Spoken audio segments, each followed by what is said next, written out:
好，同志们，我们都在轰轰烈烈的站起来，站起来。Welcome to the 265th edition of China Now with your gang of two, Nan Su, who is the senior investigative reporter for Epoch Times, and Michael Olson, who was personally dissuaded from being a China hand by the great helmsman himself, Mao Zedong. Each week, Nansu and I look out across the broad expanse of the Pacific Ocean from our home port here at SantaCruzVoice.com, and we ask, China now, friend or foe, war or peace? Ni hao, Nansu. Hi, good afternoon, Michael. Yeah, here we go again. There we go again. Yes, new week, lots of news stories over the Thanksgiving holiday. Lots of things happened. The world didn't stop for our Thanksgiving for some reason. I don't know why, but perhaps they should. So, now looking out across the broad expanse of the Pacific this week, I think I see World War III already in taking place. Why do I see such awful things? Well, it's because I wrote a history of World War II in the Pacific called Tales from a Tin Can.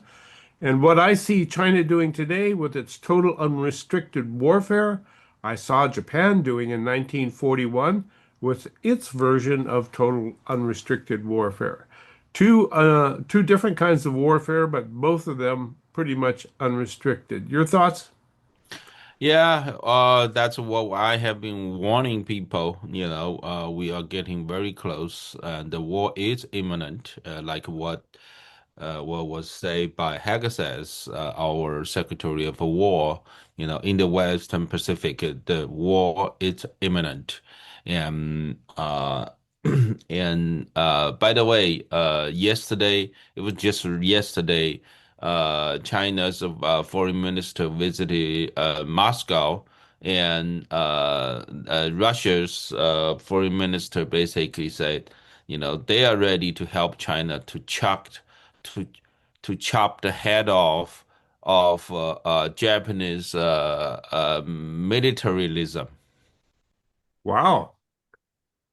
As if Japan's militarism is something to worry about, and Well, China's, Japan doesn't have any militarism at all, right. nowadays. That they're using that war bridge from World War II to describe what Japan's effort trying to defend the peace in the Western Pacific. That's just nonsense. But you can see that China and Russia, they're, a lot closer today, because the situation changed. China, in 2022, prior to the invasion of Ukraine, Japan, not Japan, China, they tried to support Russia, because they had a unlimited collaboration effort, just right before the invasion. But in the last almost 4 years, so China, besides, CCP, besides providing all the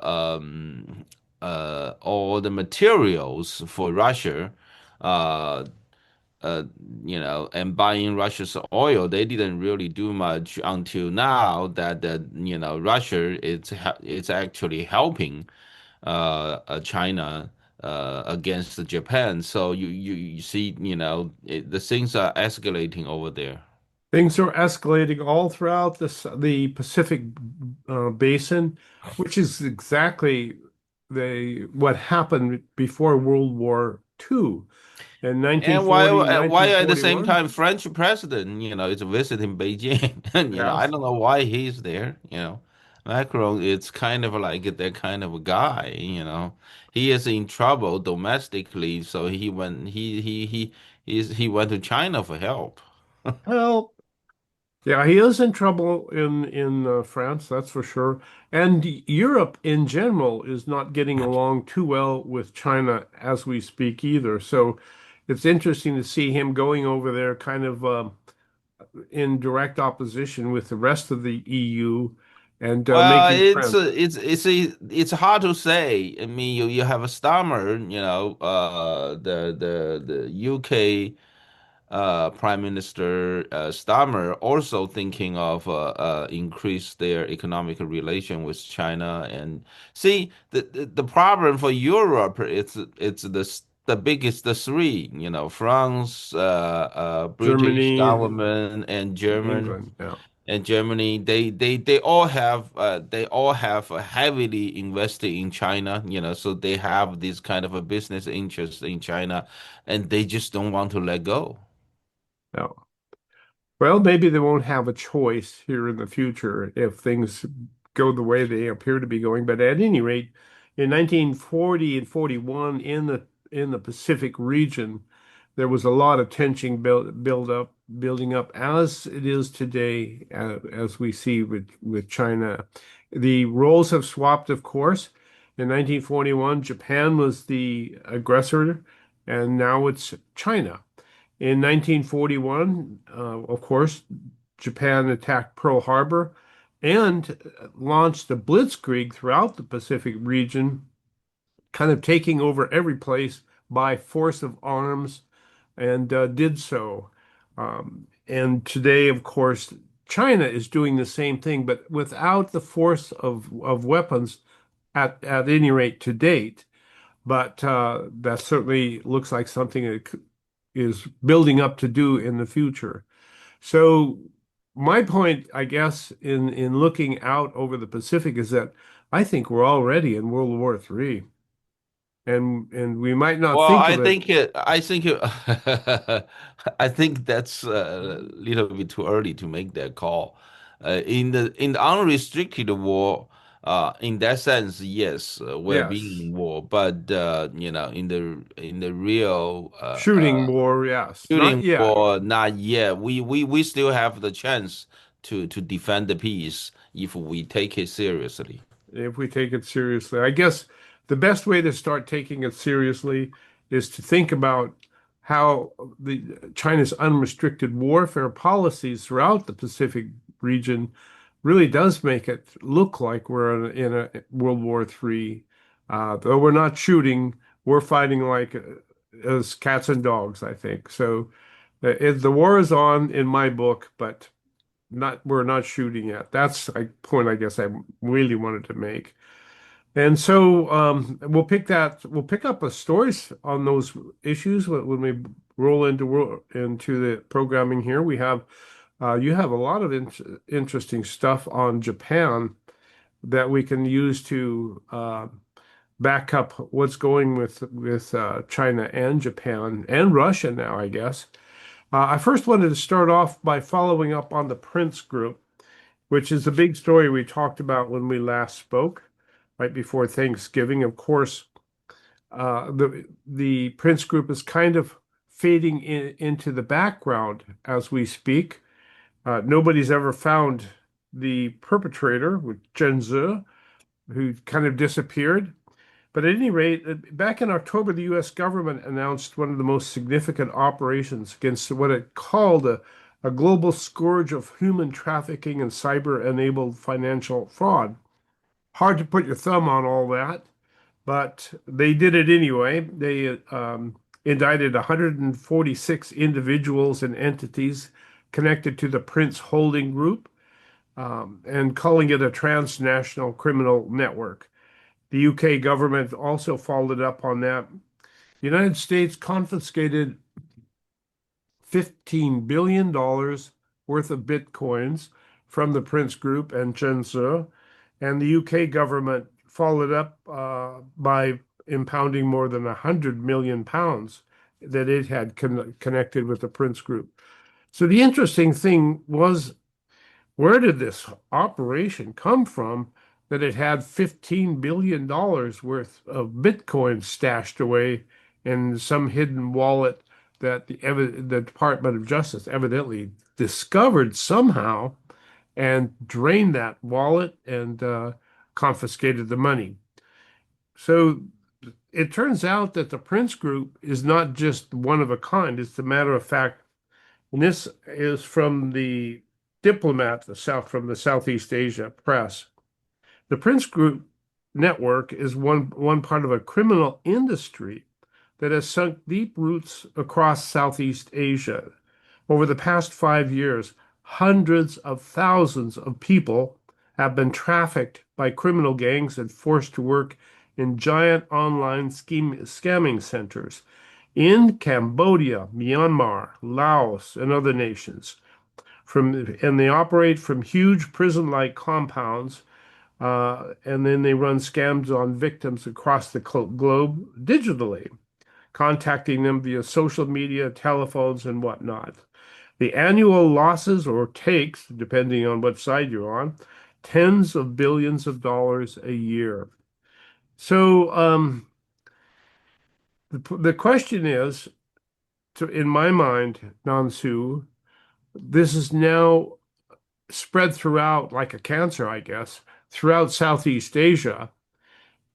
Is it possible that the CCP does not have a controlling interest in these scams?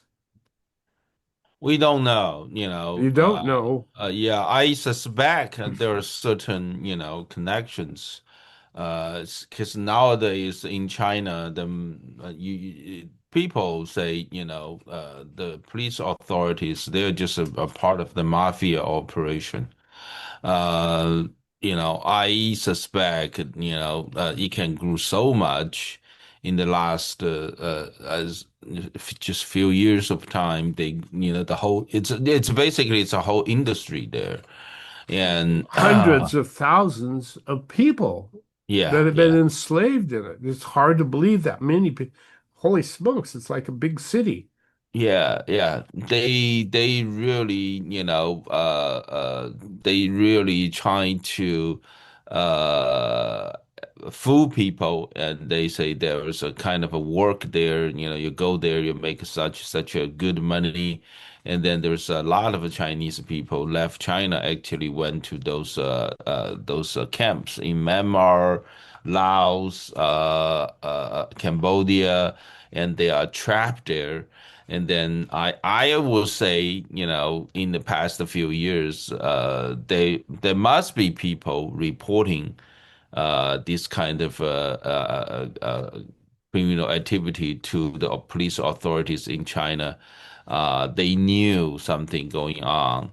And the way that it happened, they didn't take any action against this kind of activity, really make me, deeply suspect they are part of the operation. And by the way, in China, and it's just like the exporting of the fentanyl materials. If there is no government support behind all these activities, there's no way they can grow such a global impact. So, but however, I just don't see any direct evidence yet, exposed by any investigation so far about these kind of links. I think you were right with respect to China's quiet. When the U.S. Department of Justice announced the seizure of these $15 billion worth of Bitcoins and pushed the news all over the world, China didn't say, or the CCP at any rate, didn't say a thing. Although they have been bringing up situations where other scam networks have been taken down. The Chinese press does uh, print the stories about those, but never a mention about Zhenzhe and the Prince Group. So the deep quiet that emanated from the CCP as the U.S. Department of Justice crowed about its great victory and its great taking would indicate that they must have had something to do with it. Because if you're a thief and another thief steals your stuff, who do you go to complain, right? There's nowhere to go to complain. So it seems to me like that's what happened. Otherwise, I don't see how a network that enslaves hundreds of thousands of people could possibly go undetected by the CCP, who has its ears everywhere. It's just impossible. And that they were quiet, I mean, it's just circumstantial evidence. That's all we have. but it's pretty substantial, circumstantial evidence, I think, when I look at it. Yeah, it is. Well, again, somebody have to do the investigation to find out to expose those kind of links in order for us to make that call, right? Now, who would do that? That would be a Well, we job for a don't senior know. investigative I reporter. think that, they need to destroy the whole industry, right? Yeah. Now, see, the problem is earlier this year, there was a pretty famous Chinese actor. Somehow he was he fooled himself when he went there because he was told there was a movie character for him to play over there, and he actually flew to Thailand and he was kidnapped to the one of those camps, and then immediately there's a tremendous media attention was given to this guy, and then as the result, the Chinese government was forced to take action. So this year, Well, did they find the guy? Did they get him? They free him? I believe so. I believe Mhm. so. And then somehow the Chinese government working with the Thailand government and got him back. And I think that there was and that's also a lot of these details of crime being exposed. That more awareness being raised. But I think that the way they have done it, the way that the Chinese government and the government of Thailand actually worked together so quickly to get him back. Basically, I think they actually knew a lot of details. They didn't just want to take action for whatever the reason until there is a tremendous Public media opinion. attention and the public attention to this issue. The extent of it is really quite extraordinary. It seems to be that the industry of Southeast Asia now is scamming people all around the world. Now, the thing about scams is that you can only scam people so long before they kind of wake up to the fact that they're being scammed. But there seems to be so many victims available to occupy the efforts of hundreds of thousands of slaves. It's just hard to imagine. And it's hard to imagine the money they're able to take in. So I don't know, how do you break up something that's making so much money? It's kind of like trying to stop Well, people from taking drugs, I guess. right, because the key part here, which can be linked to some sort of a government scandal, it's that those people they are not criminals originally. So they are kind of a scam to those camps, and then they were forced to become criminals, making phone calls, calling people all around the world, and to selling the scams, right? So I wouldn't say that the people would do nothing. Think about if you're in that kind of situation, somebody scam you and make you become by the time you realize you're actually kidnapped. Based on what I read, they scam people to those camps. Yes. Once they got there, Go to beautiful Cambodia yeah, and yeah, work in yeah, a tropical paradise and right. live in a nice place, get great food, lots of girls around. Everything you want is here. Come And on, we'll then make fly you money, down. yeah, Yeah. and you make a good job. There's good job opportunity for you to make a lot of money. And then people went there, and then their passports and their money were all confiscated immediately, and then their bank accounts being cleared out forcefully, and then they found out they're in the in a place, nowhere to go. They got it, there's no They're way in out. prison. They're in prison. Yeah, they're in prison. Prison. They were forced into that kind of situations. So I would say for so many years there must be report file and to all these countries' government, like the government of Thailand, Cambodia, Laos, and Myanmar and China, and the way they have not done anything. I Right. think that there are big problems there. So I don't know what this country's government, which basically also telling me I'm not going to travel to any of those countries. Stay away from those places. I guess so. Let's move on and talk a little bit about Deep Seek. Have you ever heard of Deep Seek?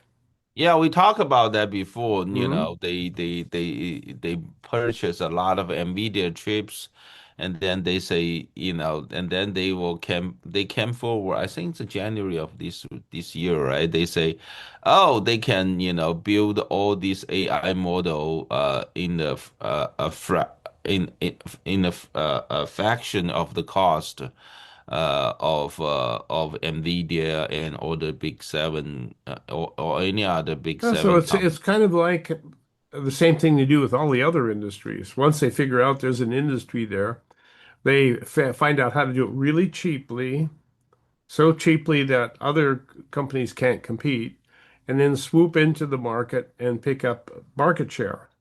And so a lot of companies are buying into DeepSeek, which gives them the ability to use AI, artificial intelligence, in business situations, a lot less expensive than anybody else. So, um, but there is one thing about it, and that was a study on the DeepSeek infrastructure by CrowdStrike revealed that the DeepSeek has a kill switch baked into its system, and it that does exactly so the system is designed to do exactly what the CCP wants it to do. So if somebody from, for example, the Falun Gong community wants to do some software development using DeepSeek's artificial intelligence, what will happen is that the DeepSeek will identify the keywords that are being used. For example, they'll mention, hey, we're from Falun Gong and we're doing this. And then once the DeepSeek recognizes that word, what it does is that it will play along, develop the software that the Falun Gong people want to develop, and then right before issuing that instruction on how to do it, it cancels and stops and said, sorry, I can't complete this for you. So the DeepSeek software is programmed to recognize those unfriendly to the CCP and issue denial of service once you feed it all the information that you do. So there's nothing cheap about it when it gets right down to it. Yeah, it's not only the Falun Gong, right? Tibetans, Uyghurs, Uyghurs, anybody who CCP consider as a challenge to their ruling power will be in the same situation if you actually hire DeepSeek to do anything for you. It's just and AI is something. It's like it's all about how it was taught, right? It's like a garbage in and garbage out, and then you have the CCP using the AI, of course, of everything, course. everything of CCP nature will be a building part of that, wherever the things they hire. And there it is, as is always going to be with the CCP. Well, folks, this is the China Now show. Nan Su, Michael Olson, and you are going to take a quick break. But when we do come back, we're going to have, let's see, where am I? Heck am I? Here I am. We're going to have a great conversation with Nan Su, who's got a story. A Japanese singer performs to an empty house in China.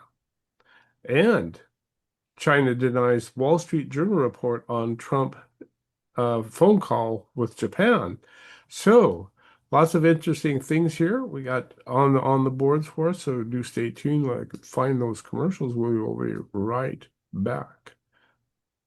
And Do you have a car sitting around you want to get rid of? Donate your car and help veterans and their families. Yes, one fast call to the Veteran Car Donation Program and we'll come and remove your car for free. You can donate most cars, trucks, or SUVs in most conditions. The proceeds raised goes to help active military, veterans, and their families. And you get a tax deduction. Operators are standing by. Here's the number. 800-640-9509. Again, that's 800-640-9509. Attention content producers.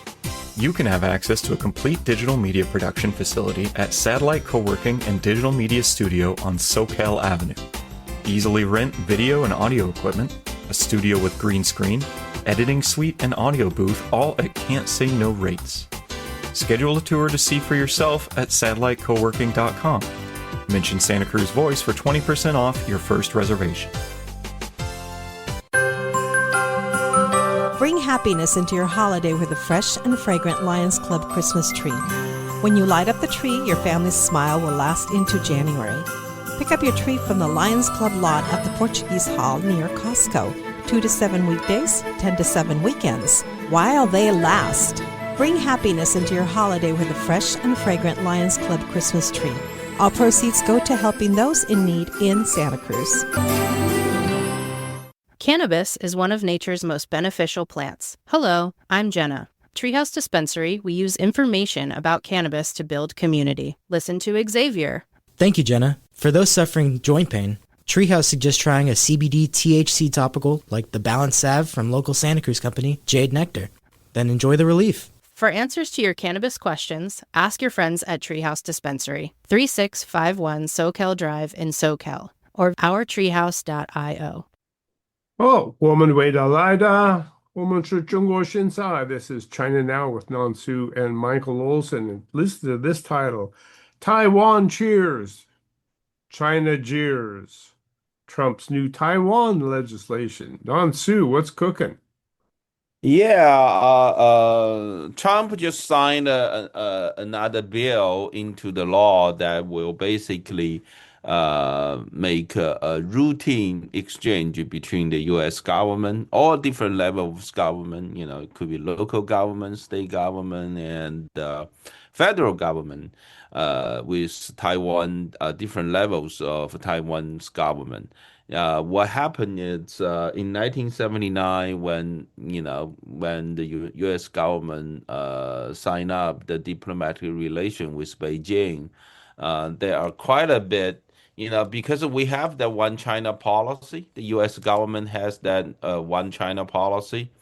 Well, first of all, for the people who do not know the difference between one China policy of U.S. government and Chinese government's one China principle, it's apple and oranges, totally different, right? The Chinese government's one China principle basically believe Taiwan is a part of the People's Republic of China, which is One Communist China.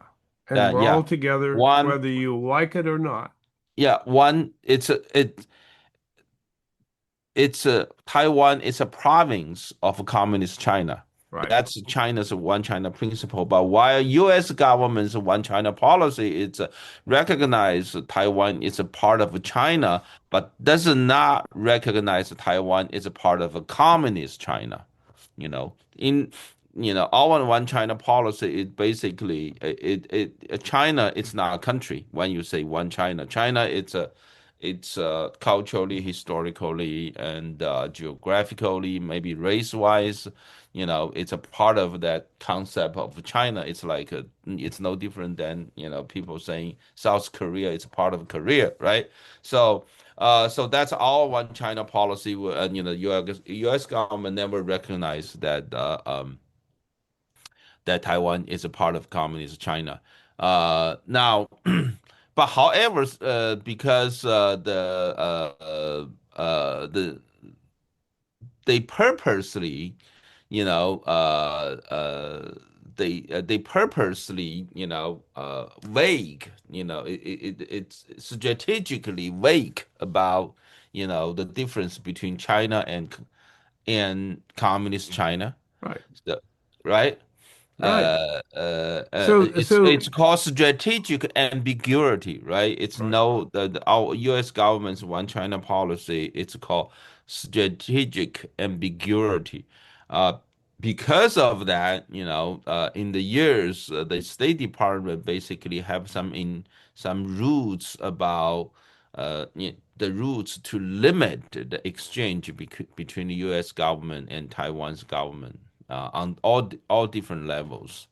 So Because we therefore, didn't want to give too much credence to the thought that Taiwan could be its own country right, right. We because of our didn't we want strategic to keep the ambiguity. it's kind of it's a way to keep the good relation with communist China, right? Right. We look back, it was, it was a mistake, but it doesn't matter. Now it's the time to correct it. So the new bill passed by the Congress and signed into the law by President Trump basically said to encourage the exchange between U.S. government and Taiwan's government in all different levels, which is good. Of course, the Chinese government doesn't like it. So be it. Well, is there any indication that China does own Taiwan other than China's belief or principle? Um, Well, that's what they claim, right? They're always saying that there's no evidence, and there's no evidence at all historically and legally. okay. And So, as a matter of fact, we talked about that back in September. U.S. State Department actually came forward and say that Taiwan's sovereignty is undefined because yep. need to be discussed between U.S. government and Taiwan's government, right? Because in 1951, when the San Francisco Treaty was signed as the end of World War II, Taiwan, Japan gave up the sovereignty of Taiwan, but never, specify in the treaty who the sovereignty will be given to.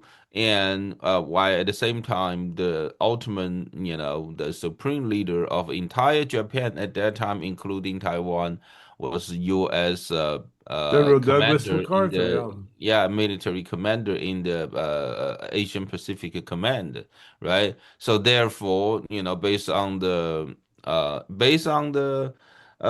international law, for the island, which there's a sovereignty of the island is not specified. Whoever manages it, it's yours. So, and that's why Taiwan's government actually in September of this year, actually after the U.S. State Department came forward and say, Taiwan's sovereignty status is not defined, and then they went back and they found a piece of document in 1949, and which says the U.S. government entrusted Taiwan's government, the Republic of China's government, which is the name of Taiwan's government, and U.S. government entrusted Taiwan's government to manage the island. That's the only thing they can find. So Taiwan's sovereignty it's not decided, and then if China start a military invasion of Taiwan, it could be considered the invasion of the United States. Because when it gets right down to it, the United States still holds the paper. Yep, There we it still is. hold the paper. We Yeah, still hold the paper. And then, which would be immensely frustrating to Xi Jinping. Now, in thinking about Xi Jinping, I know he spent a significant part of his career in Fujian province, which is right across the straits from Taiwan. I imagine, he kind of looked across the way there and thought, uh, if that would be my great goal, to take that island back for the yeah. Chinese I would Communist say Party. Xi Jinping was when he grew up. Keep in mind he was born in 1953. After the CCP took over control of China. He was born in 1953, 4 years after communist China become exist. And I think that he grew up being brainwashed. He totally believed with the Communist Party, make him totally believe that Taiwan is a province of Communist China, and he he always want to, you know, take Taiwan. But hey, I think this is a big surprise to him too. He never knew when he grew up that actually Taiwan's sovereignty has not been decided. What then did Trump's statement say that our relationship with Taiwan should be? Well, I think that Taiwan, Trump basically this is a bill signed by Trump, passed by the Congress, right? So we will basically increase our all different levels of government, to increase the friendship with Taiwan, and that's just the way. Of course, earlier last month, U.S. government also Congress approved another, I think, the $700 million of arms sales, mainly missiles, air defense missiles to Taiwan. I think that was another great move. Um, to So, defend the peace in Taiwan Strait, it's crucial for the Asian Pacific region. And if we lose Taiwan, we let China take over Taiwan, U.S. military and Japan and Australia, the Philippines, and New Zealand, that's all of our airlines will have a very, very tough time. difficult time. You know, That's really going to be the subject of our next hour, wherein we kind of present what World War III or the beginnings of a potential World War III look like in the Pacific these days. And it is quite striking. And of course, Taiwan is really the key to everything. So the closer Trump takes us to Taiwan, the angrier China is going to become. yeah, the China Xi Jinping is angry. It's because recently that's November 7th. We talked about that before that Yeah. the new Japanese Prime Minister Takaichi basically came forward and say if China militarily invade Taiwan, then Japan may intervene. Mean just have to take action to keep to defend the peace. So that's why there was a whole in the last almost a whole month. There's just a lot of different kind of shows being put on, just trying to force Japanese Prime Minister Takaichi to bend down to the pressure from Beijing. Well, that's a good segue to your story about the Japanese singer who performed to an empty house in China. Yeah, yeah, that's how Hamasaki. That she's very famous in Asia. She's been there, she's been there like for 20, 30 years, in Asia, very famous. And then she scheduled a whole tour in Asia, including three stop in China this year. She did two already, very popular. She was originally scheduled another one on November 29th, it was just last week. But just everything was ready to go. The tickets, all sold. And then just one day before the show, uh, she was noticed, her whole team was noticed that, the show was canceled because of uh, a force majeure, Force majeure, that's like a hurricane or a something hurricane happened. or earthquake or something, irresistible, right? Yeah. So Force of nature. yeah, force of nature. So they say, well, except none of those things exist, right? So force majeure, and then and then the Chinese authority is in Shanghai. It's one of the biggest city. It's actually the biggest city in China, and so and then the authority didn't explain to her what the force majeure means, and then so uh, the show Well, was stopped. I wonder what they said. I mean, what They kind just of say force majeure. That's yeah, it. that's all they have to say, That's right? all they say, and then so Hamasaki basically she what she did was really amazing, and she actually had a whole team of hers made the whole performance, entire performance to 14,000 empty seats. You know, you have a four, you have a stadium that's like 14,000 seats, all empty, and she just stood Mhm. there.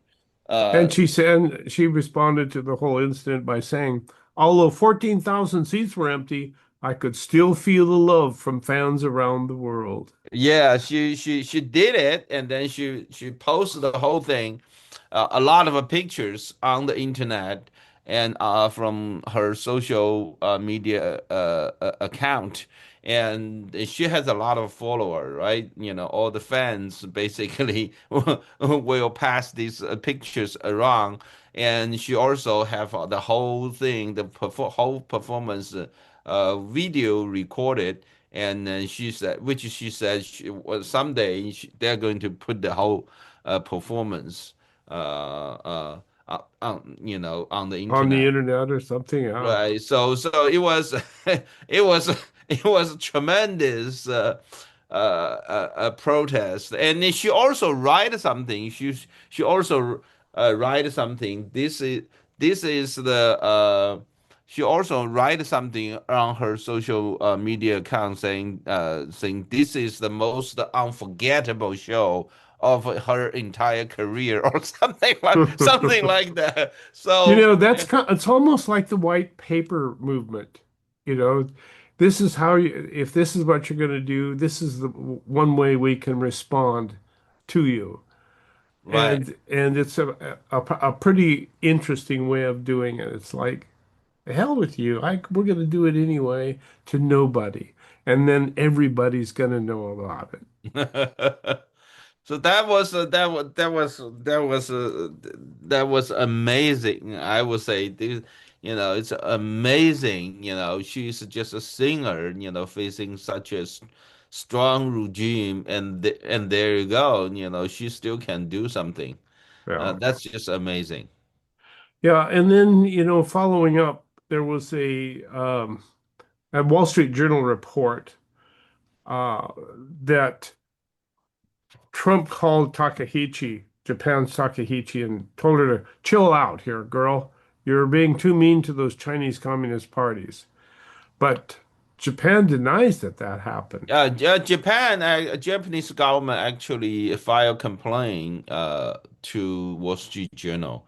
That Chinese reporter working for Wall Street Journal who put out that report actually they basically the article basically they quoting from one Japanese government official, one American government official, both anonymously uh, gave comments saying Trump during her phone conversation last week with Japanese Prime Minister Takaichi basically asked Takaichi to become soften her attitude towards Beijing, which I don't believe so. Because I think Trump basically this week you say what he did was he signed the new bill from Congress to increase because it's everything, the whole thing is around Taiwan, right? The whole All thing is about about Taiwan. Yeah. Taiwan, right? It's about Taiwan, how Takaichi talk about that. And I think, Trump didn't really. I think that Trump didn't really do that. I think that it's just it's a fake report from that Wall Street Journal reporter. That lady, the reporter is just not responsible. And first, also in her Which is report, interesting because it's the Wall Street Journal is one of the why they are doing that? And also think about this. What about their editors? Did they do anything? Did they ask the question? Because in her report, she said she quoted from anonymous Japanese official, uh, but she didn't say uh, which department of Japanese government this Japanese official work for. Is does he it work could be a for the janitor this working at yeah. the yeah.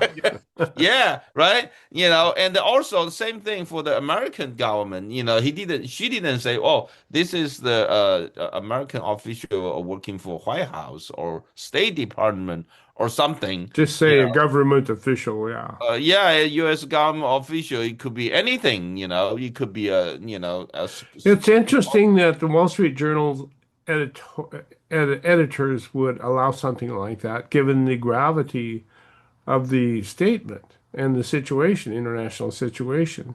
Who are we talking about here? yeah. Who said this? And come on, but I guess it's just getting pretty sloppy journalist. As a senior investigative reporter for Epoch Times, what would your editors say to you if Oh, you? those kind of report will go nowhere, right? It will go nowhere. We have three levels of editing process. You basically, in order for such kind of a report to be put out there, you have a three different level of editors, asking questions. There is no way it would be published by the Epoch Times. So these guys, they're not serious about these kind of issues. It's just I seriously have doubt for the purpose of the reporters of Wall Street Journal by putting out these kind of articles. And plus she's Chinese, so I seriously have a serious questions in my mind. What's the purpose, and what motivated her to put out these kind of articles in such a sensitive time. Hmm. Well, it's obviously bolstering the case of the CCP. Yeah, we know the CCP has done tremendous amount of work to infiltrate into the media landscape and pretty much every sector of industry here in the United States. We don't know how much influence, it's very hard to have a total estimate of how much in total influence the CCP already into the United States. Um, but I they, guess one good example of how deeply they have managed to burrow in is New York Governor Kathy Hochul's uh, assistant, who pretty much was able to sign the governor's orders and restrictions and whatnot, and set up a whole conference of CCP people coming to New York City to meet government officials here, and she did it by authorizing their permission to come um, via by signing in Kathy Hochul's name and in the government order. So that's getting pretty deep into when they're able to sign for the governor of New York State. Yeah, you would think, someone may be even able, if they have this kind of connection, they may be signed for U.S. president. Who knows? Who knows, right? Yeah. So they need, we need to really watching, what's going on here. It's Well, just how do you feel about that, though, Nan Su? You're Chinese, and well, how would you feel if people were that suspicious of you? well, usually, I when people approaching me, if they don't talk about politics, usually you won't see it's very hard to say identify what their purpose is Sure, but if they talk about anything about the public affairs here in the United States, specifically about China, you identify that right away. It's like Republicans talk to Democrats, right? Although your first time seeing each other, once you start talking about any anything, thing you know related who to the politics, you sense yeah, that right away, right? you know who the other So, person is. So there you are. All right. Well, we have a few minutes left, but I did want to pick up one piece of good news out of the Pacific region, and that is our very own Alaska has evidently discovered a whole bunch of uh, rare earth elements in a site near Nome, Alaska, which is the largest deposit of graphite in the United States, and it contains enough rare earth elements to potentially reduce our reliance on China, which previously supplied about 90% of production, and it caused President Donald Trump to say, in about a year from now, we'll have so much critical minerals and rare earths that you won't know what to do with them all. Well, maybe that's true and maybe it's not. I noticed that a lot of these graphite claims that are coming out right now are used to support prospectus. Here, come invest in us. We have more graphite than the world needs. So you never know whether they're true or not. It's like anything else, I guess. I have to wait and see whether Trump is right in about a year from now, whether we do have so much critical minerals and rare earths that the world won't know what to do with them. But right now, China has them, pretty much all of them, 90% of them. So we'll see what's going to come up. yeah, well, we still have a problem on technology too, right? Yes, we don't know if we have um, all the technologies that China possessed to refine those rare earth materials. We could be still in certain areas we are still behind because we gave all of our manufacture industry to China. We actually deindustrialize ourselves. gave it all away because it was dirty, and we didn't want to have dirty industry here in this country. Yeah. Well, that's pretty much our first hour, but as you can see, there's a lot shaking in the world, especially in the Pacific, where the United States is alleged to be turning its attention to. So when we come back from our break here, our top of the hour break, we're going to talk about what it looks like, the emergence of a potential for World War III in the Pacific, and how closely it paralleled what happened back in 1941 when the Japanese were cornered by the United States and had a choice to make. And the choice they took was to attack. And maybe that is playing out again in the Pacific. We'll talk about it when we come back. This is China Now with Nan Su Michael Olson, and you do stay tuned. We will be back in a few minutes.